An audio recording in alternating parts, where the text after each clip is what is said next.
Bienvenidos a este espacio, soy el profesor Ahmed Najarwadi. En esta oportunidad le voy a estar dando respuesta a uno de los mensajes que me han enviado por el WhatsApp y me han preguntado ¿quién le enseñó a Lucifer a ser malo? Cerca de la hora novena, 3 de la tarde, Yahshua clamó a gran voz, Elí, Elí, lama sabactaní, que significa, Yahweh mío, ¿por qué me has desamparado? Mateo 27, verso 46. Hermanos, ¿cómo puede ser posible que en un lugar donde existe la santidad, la perfección, el gozo, el amor, el compañerismo, toda la adoración y la alabanza, que en ese mismo lugar, en el lugar santísimo del santuario celestial, surgiera el sufrimiento? ¿Quién le enseñó a Lucifer a hacer lo malo? ¿De dónde sacó esa información? ¿Qué pasó en el cielo? ¿Qué fue lo que disgustó a Lucifer que trajo esa estela de sufrimiento y dolor transmitido de generación en generación, tanto en los ángeles caídos como a la raza humana? Ya lo he explicado muchas veces, Yahweh es amor, y si Yahweh es amor debe de respetar mis decisiones. Yahweh no puede ser un dictador, porque sería la antítesis de su gobierno. Como Yahweh es amor, no puede forzar al otro a que le sirva como un autómata.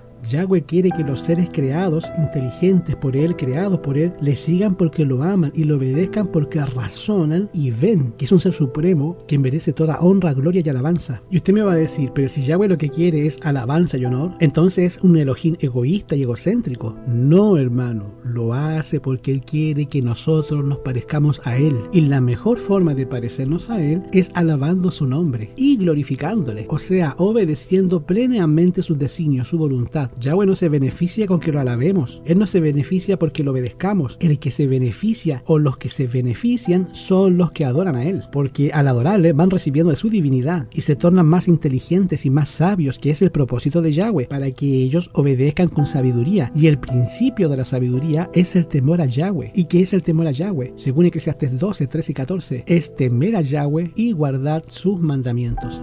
Pero Yahweh sabía de antemano que Lucifer se iba a rebelar contra él, los Shamaín, siendo el ángel más poderoso, porque él era un querubín cubridor. Él era el encargado de distribuir las huestes angelicales, de tal manera que él era el que daba la nota para la alabanza en todo el cielo. Para los que conocen música, él era el que daba el do central. Por eso él sabía tanta música que Yahweh le encargó para dirigir las huestes celestiales en toda la alabanza permanente. Y él era el querubín cubridor que estaba detrás de Yahweh, recibiendo toda esa gloria directamente de Yahweh. Esa teofanía divina, esa manifestación de Yahweh caía permanentemente sobre su cuerpo, sobre su mente. Pero el amor da libertad, no libertinaje. O sea, Yahweh le dio a todos los seres inteligentes que había creado, y racionales también, a los seres racionales, les dio una mente. No todos tienen mente. El único ser que tiene mente es la persona, y los ángeles son personas, y nosotros somos personas. Y las personas, Yahweh les dio una cosa más hermosa, que es el libre albedrío. Y como el mal no existía en el cielo, la decisión era servir a Yahweh o no. No podía servirse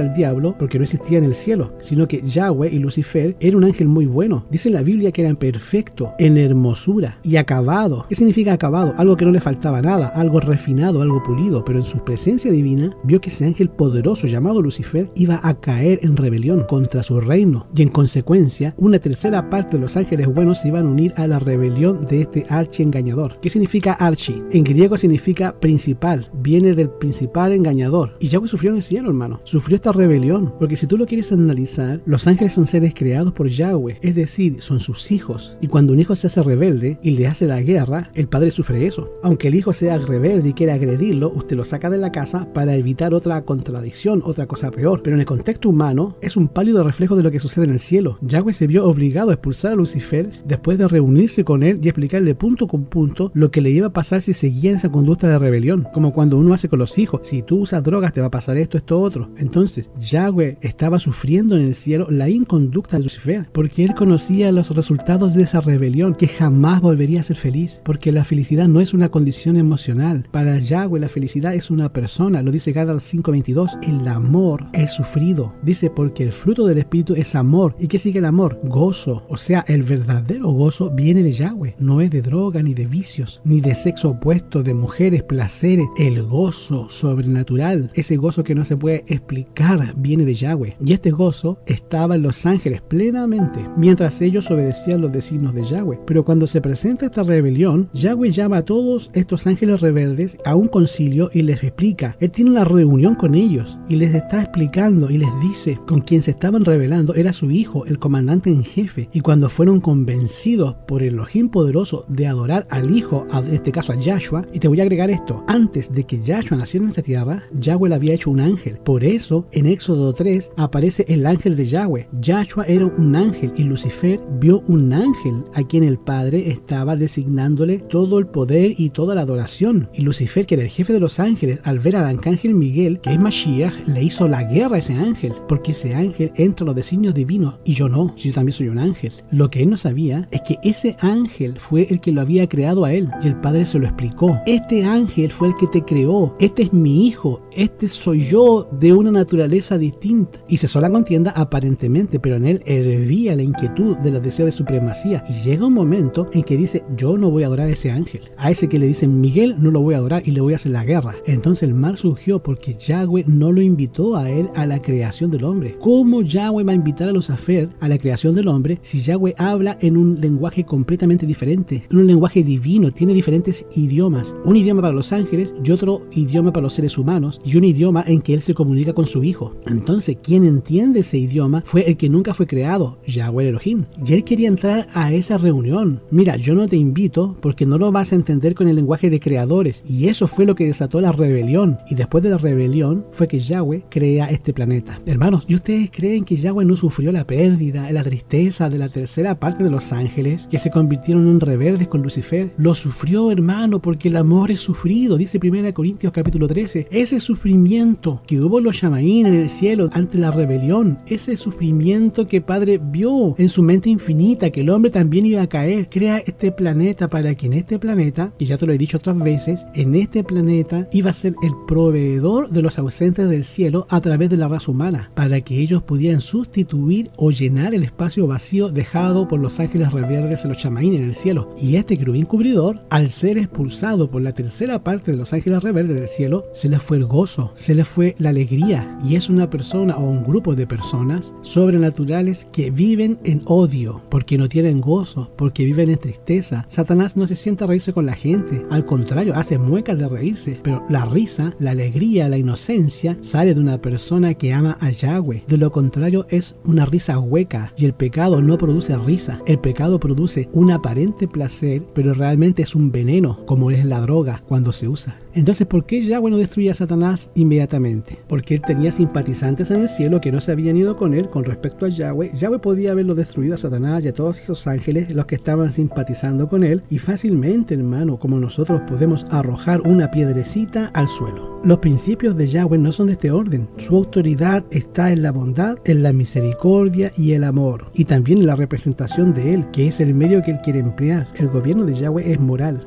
Yahweh tuvo que dejar en su presencia divina, dejar que el mal se perfeccionara, porque todavía habían dudas a los ángeles si él lo había acusado. Él tuvo que dejar que el mal pariera, que diera sus frutos, y convencía a los ángeles fieles de que Yahweh no había cometido ninguna falta, ninguna precipitación, ni falta de amor, de expulsar a una tercera parte de los ángeles del cielo. Entonces, ¿qué hace Yahshua? Se ofrece al Padre para crear al hombre, para que del hombre salieran los ángeles caídos que iban a sustituir todos esos lugares que habían sido dejados por los ángeles caídos. Y este es el plan de redención, este es el misterio de la piedad, en el cual Yahshua les explica a los ángeles que él vendrá a la tierra. Si el hombre peca, él vendrá a la tierra y moriría por el hombre, para rescatar al hombre de su caída. Cuando Yahweh crea al hombre, le avisa de una caída, de un ángel rebelde que estaba visitando los mundos y estaba haciendo caer a los ángeles llenos en santidad, y visita el planeta Tierra, y ahí Eva le da la entrada, y Eva le muestra a Adán, a Satanás, y ambos caen en esta condición de pecado, y ya vemos la secuela de daño que hizo. Pero Yahshua esperó 4000 años de pecado, y cuando el pecado ya se encontraba perfectamente maduro, entonces Yahweh envía a su hijo. Y cuando los ángeles vieron que Satanás fue capaz de llevar a Yahshua para que muriera crucificado, Satanás no mató a Yahshua, sino que fue Yahshua que puso su vida, y cuando él lo lleva al Calvario para que él muriera, todo el universo lo vio. Los ángeles buenos no conocían el mal, y ellos cuando vieron que crucificaron a su creador, Dijeron, este lo que quería hacer en el cielo, lo mismo que está haciendo la tierra. Ahí se convencieron plenamente del perfecto amor de Yahweh en expulsar a Satanás del cielo y a sus acólitos, y hubo gozo en el cielo cuando Yahshua murió, porque garantizaba a los nuevos ángeles que seremos tú y yo cuando Yahshua los venga a buscar para llenar el vacío dejado por los ángeles rebeldes. Y de estos ángeles que se dan cuenta que habían sido engañados por Satanás, comienzan a retirarse del lado de Satanás y tratar de ponerse en el lado de Yahweh, pero ya era tarde. Habían sido desechados, habían sido expulsados de los cielos, pero estos ángeles que se dan cuenta aquí en la tierra del engaño que habían sido sometidos, llorando con amargura, muchos de ellos se transforman en este tiempo en los duendes, en las hadas buenas y en todos los que tú puedes ver que te cuenta la mitología.